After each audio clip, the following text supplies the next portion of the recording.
من الشيطان الرجيم بسم الله الرحمن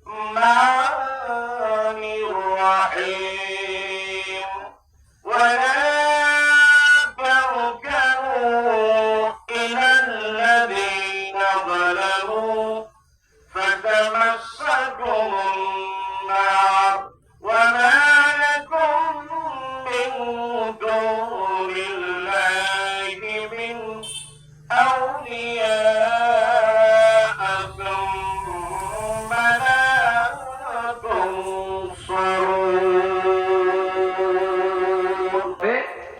জান্নাতীরা জাহান্নামীদেরকে দেখতে পাবে, দেখেই বলবে ফি জান্নাতি ইয়াতাসাআলুন আনিল মুজরিমিন মা সালাকাকুম ফি সাকার। ও জাহান্নামীরা, তোমরা কেন সাকারে এসেছো? তোমরা তো আমাদের সাথে দুনিয়াতে বাস করতে।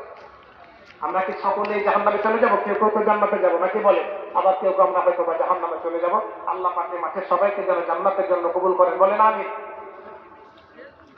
জান্নাতীরা জাহান্নামীদেরকে জিজ্ঞেস করবে, কেন তোমরা জাহান্নামে এসেছো? জাহান্নামীরা মোটামুটি 5টা কারণ বলবে। কয়টা বলবে বলেন? কয়টা বলবে বলেন?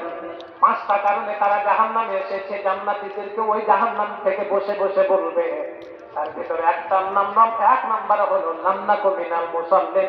ওই জাহান্নামীরা জাহান্নামে পড়তে পড়তে জান্নাতীদেরকে বলবে, আমাদের 1 নাম্বারের অপরাধ, 5টা অপরাধের ভিতরে 1 নাম্বারের অপরাধ হলো আমরা দুনিয়াতে নামাজ পড়তাম নাকি পড়তাম না বলেন? এই নামাজ বেনামাজি এখানে আছেন, আপনি বলুন এখন যদি আমি বলি কে কে জাহান্নামে যেতে চান না হাত তুলে? এমন কেউ আছে নাকি যে নিচে হাত রেখে বলতে আমি জাহান্নামে যেতে চাই? তোমার কথা অনুযায়ী হাত তুলবো না, আছে নাকি বলে? তাহলে জাহান্নামে যেতে না চাওয়ার জন্য যদি হাত তুলে বসে থাকে, জাহান্নামীরা নিজ মুখে বলবে 1 নাম্বার কারণ হলো আমরা জাহান্নামে এসেছি নামাজ না পড়ার কারণে।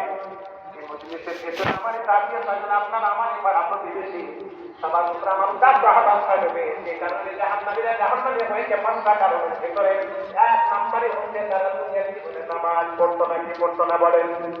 এ নামাজটা পড়বে না নিয়ে আলোচনা করবো না, আজকে বহু জায়গায় এ নামাজের উপর আলোচনা করেছি। 2 নাম্বার কারণে তারা জাহান্নামে এসেছে। 2 নাম্বার কারণটা যখন জান্নাতীরা জাহান্নামীদেরকে জিজ্ঞেস করবে কেন তোমরা জাহান্নামে এসেছো, জাহান্নামীরা বলবে 2 নাম্বার কারণ হচ্ছে ওয়ালাল্লাহ কোনো জাহেমন এসে। 2 নাম্বারের কারণ হলো দুনিয়াতে আমি কখনো খাবার দিতাম না। কি দিতাম না বলেন? খাবার।